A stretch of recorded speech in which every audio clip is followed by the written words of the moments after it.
Hola, ici Sonny, l'expatrié au Yucatan, dans l'état du Mexique, là où il fait beau et il fait haut. Dans cet épisode, comme vous le savez déjà, je vais vous parler des requis et du processus pour ouvrir un compte de banco au Mexique. Un autre épisode de paperasse, je trouve ça un peu plate, mais quand je vais avoir fini le gros du paperasse, je vais pouvoir me concentrer sur des aventures, découvrir des endroits étonnants, faire plein de choses de fun. Et puis aussi que quand je vais avoir fini toutes ces histoires de permis puis de compte, quand il y a quelqu'un qui va me demander « Hey, Sonny, comment t'as fait pour ouvrir un compte de banque? Comment t'as fait pour avoir ton permis de conduire? » Je vais pouvoir dire « J'ai une vidéo juste là-dessus. Hein? » Ça fait que j'ai un peu hâte pour ça.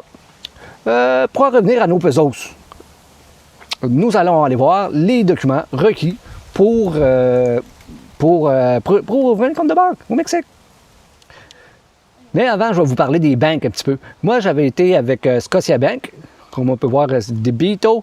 Mais il y en a d'autres. J'avais été ouvert au centre d'achat Liverpool. C'est dans le nord de Mérida. On peut voir ici Liverpool. Au Mexique, c'est bel et bien au Mexique. Et voici, ici, on peut voir Cajero. La raison j'avais été avec eux autres, c'est qu'ils sont affiliés, eux autres. Ils ont une alliance. Avec leur alliance, ils ont accès à plein d'autres guichets automatiques et d'autres banques qu'on peut aller au Mexique et ailleurs dans le monde sans payer de frais. On peut voir ici une Bursa. Affirmé, Intercam, tout, ces 9-là sont au Mexique. Et puis, ici, ces 6-là sont dans des pays différents. Deutsche Bank, c'est en Allemagne, puis on va avoir des succursales en France. Barclays, c'est en Angleterre, il va aussi avoir des succursales en France. Bank of America, c'est bien sûr aux États-Unis. Il va en avoir plein. Scotiabank, il va en avoir au Canada. Et puis, en Australie. Si on voyage, ça peut être pratique. Et puis, si on est au Mexique, ça va nous laisser accès à plein d'autres guichets qu'on va pouvoir retirer et faire des transactions sans payer de frais. Oui, on va aller voir les banques. Pas ça. OK. Si je regarde ici, les banques, j'avais ouvert avec Scotiabank, comme vous l'avez vu. Mais il y a aussi il y a Citibanamex, qui est pas mal gros. Eux autres sont partout au Mexique, partout où on va. Si vous êtes avec eux autres, vous allez avoir des guichets partout. Il y a pas, ils sont vraiment gros, là. Ils ont beaucoup de guichets. Puis il y a aussi Banorte. Les autres avec sont aussi gros. C'est très pratique. Si vous voyagez au Mexique, vous allez visiter, vous allez dans un village, vous allez avoir un guichet de Banorte quelque part. Et puis, il y a la HSBC. La HSBC, je l'aime un peu moins parce que souvent, j'allais, quand j'étais à Querétaro, puis il y avait genre, c'est gros, hein, il y avait genre 7 guichets, un à côté de l'autre, puis une grosse porte énorme, grande ouverte, avec les autres, ils climatisaient à l'extérieur. Fait que moi, les entreprises et les endroits qui climatisent l'extérieur en plein été, puis qui chauffent l'extérieur en plein hiver, j'essaie d'éviter ça un peu parce que il y a quelqu'un qui paye pour ça, puis celui-là qui paye pour ça, c'est évidemment, c'est le client. Puis le client, c'est qui? C'est moi. Donc, moi, je ne veux pas payer pour chauffer le dehors. Chez nous, en hiver, au Québec, je rouvre pas les portes pour chauffer le dehors. Puis ici, c'est pareil. Je rouvre pas les portes pour climatiser l'extérieur. Donc, HSBC, je les évite un petit peu, mais il y a beaucoup de monde qui sont avec eux autres puis qui sont très satisfaits. Et puis, il y a Scotiabank, bien sûr. Scotiabank sont un peu moins grands que Banorte ou Citibanamex, mais ils ont une alliance qui va faire en sorte qu'il va y avoir pas mal autant de guichets. Donc, moi, le prochain compte que je vais ouvrir, je pense que ça va être avec Banorte. Je vais vous montrer quelque chose aussi. Oui, je vais y aller tout de suite avec les requis. Si on peut voir les requis, ça prend une adresse courriel, bien sûr. Ça prend tout le monde a une adresse courriel. Ça prend notre passeport. Ça nous prend un numéro de sel, de préférence si c'est un numéro mexicain, ça peut toujours aider. Ça va nous prendre une facture d'électricité ou une facture d'eau ou une facture d'Internet avec notre adresse bien inscrite dessus. Eux autres, bien sûr, ce qu'ils préfèrent, c'est la facture d'électricité. Parce que la compagnie d'électricité, c'est fédéral, c'est très gros, et c'est reconnu. Les banques font confiance aux compagnies d'électricité. Les compagnies d'eau, oui, aussi. Et puis, ça va prendre ta carte de résident. Il y a des gens qui n'ont pas leur carte de résident temporaire ou permanent, puis qui voyagent juste avec leur visa. Leur visa, c'est le FMM, Forma Migratorio, qui donne avec quand tu prends l'avion. Quand tu arrives aux douanes, tu arrives avec ça, ils t'en gardent, ils t'en donnent la moitié. Et puis, des fois, ils donnent 6 mois. Il y a des gens qui travaillent, qui voyagent juste avec ça. Au bout de 6 mois, ils sortent, puis ils rentrent au bout de 6 mois. Donc, ces gens-là, si vous n'avez pas le fameux la résidence temporaire, il y a avec Intercam Banco que vous allez pouvoir ouvrir un compte de banque. Eux autres, c'est tout petit. Ça vous fait un petit compte de banque. Il n'y aura pas de guichet partout. Mais vu qu'ils sont en alliance avec Scotiabank, alors vous allez avoir accès au guichet de Scotiabank. Vous n'allez pas avoir accès à tous les guichets de l'Alliance, tous les autres, peut-être un ou deux, je ne sais pas. Mais vous allez avoir quand même accès au guichet de Scotiabank. Ça vous donne quand même pas mal, si vous êtes à Mérida, vous êtes pas mal bien situé. Donc, ça pourrait faire tous les requis. Moi, j'étais allé là, à la banque, à la caisse Banque Scotia. Et puis, rentre à l'intérieur, et puis je m'en vais. Il y a comme une petite salle d'attente ici, et puis il y a un petit pad sur la table où on peut s'asseoir. Puis le petit pad en papier, on marque nos informations. Mon nom, c'est telle affaire, je viens pour abrir un Cuento de Banco, et puis je marque l'heure. Mais je ne l'avais pas fait, je n'avais rien rempli, puis il y a quelqu'un qui est venu me chercher. Quand on ouvre un compte de banque au Mexique, c'est toujours un peu plus compliqué qu'au Canada, parce que vu la situation de criminalité au Mexique, ici, il y a la criminalité, si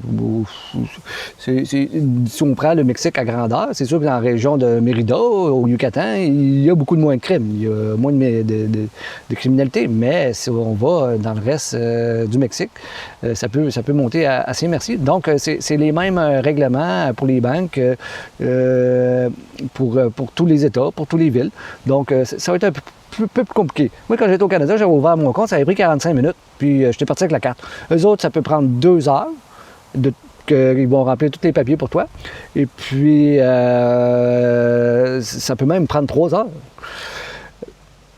Et puis, sûrement qu'ils vont vous demander de revenir dans 1 jour, 2 jours ou 3 jours pour chercher la carte. Que là, ils vont vous donner votre carte, ils vont vous donner dans une enveloppe, pareil comme ici, quand on reçoit ça par la malle. Et puis, on va au guichet. Et puis, on active la carte au guichet automatique en utilisant le code temporaire qui est fourni. Et puis, on rentre notre code, notre NIP préféré. Et on y va avec ça. Et puis, notre carte est activée. On dépose l'argent là-dedans. Et puis, c'est tout. Moi, quand je dépose l'argent, j'aime bien... là, j'avais déposé... Ah oui, le compte de banque Scotia, il demandait 4000 pesos, puis tu n'as pas besoin de payer de frais bancaires. Avec 4000 pesos dedans, comme si on prend un compte de banque au Canada, ça va me coûter 5,95 par mois, je vais avoir droit à, je sais pas, 15 opérations. Ça, c'est le plus petit. Si je veux plus d'opérations, je vais payer plus cher. Mais ici, tu as juste à avoir 4000 pesos, ce qui représente pas bien d'argent, dans le fond. 4000 divisé par 15, là. Divisé par 15, ça te donne... Tu as juste besoin d'avoir 270 $. Tu mets 300 $ dans ton compte, puis tu as un compte de banque que tu ne payes pas de frais. Tu as un compte de banque gratis. Et puis, c'est ça.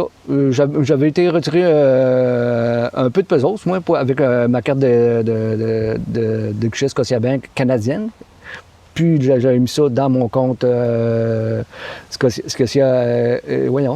mexicain, juste pour être sûr que c'est actif, tout est correct. Après ça, moi, quand je transfère de l'argent de mon compte canadien, je vais utiliser Wise. Wise Transfer Canada to Mexico, parce que eux autres, c'est eux autres qui vont me donner le meilleur taux. Wise.com. On peut voir ici si je veux transférer 1000 pesos de mon compte canadien. Je le transfère à mon compte mexicain. Ça va me donner 14 000,31 pesos. Là, si je vais voir aujourd'hui, c'est quoi le taux actuel? On va faire CAD, MXN. C'est 14,41. Donc, il va me donner un peu moins. Lui, il me donnait 14,31. Mais si je vais voir les autres, comme la Banque Scotia, si je transférais de ma Banque Scotia canadienne à ma Banque Scotia mexicaine, eux autres, ils me donneraient 14,10 pesos. au lieu de 14,31. Donc, on peut voir que les autres sont toutes de pire en pire. Lui, la banque TD, les autres, c'est 13,7 pesos. PayPal, c'est 13,7 aussi. Donc, moi, j'utilise Wise parce que c'est les autres qui me donnent le meilleur taux de change.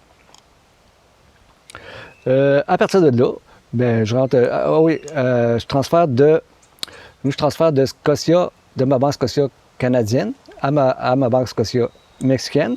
J'ai aussi un compte de banque Desjardins. C'est les autres avec qui je fais le plus d'affaires au Canada, dans le fond. Mais Wise, il ne connaît pas les autres. Donc, il faut que je transfère de l'argent à mon compte de banque Desjardins jusqu'à Scotia canadien. Et puis, je transfère de Scotia. Blablabla. Puis, c'est 3 000 $ le maximum par jour qu'on peut retirer, qu'on peut envoyer avec, en Interac avec la Scotia canadienne standard. Donc, si tu pourrais envoyer 3 000 $, 3 000 pesos, ça me donnait 42 900, 43 000 $. Là, je paye sur Get Started. Là, je rentre mon courriel. Là. Et puis, mon password, bien sûr, puis je fais login. Et puis, Justin, puis là, les autres, ils m'envoient un MSN, puis je rentre les 6 codes, le code là-dedans, je fais done. J'ai mon code, et puis on y va. Mon 3 000 $ est ici, ça me donnait 43 000 $. Je fais continuer. Et puis, eux autres, ils vont m'envoyer un courriel, que je vais recevoir le courriel, puis là, ça va me demander une demande de transfert Interac.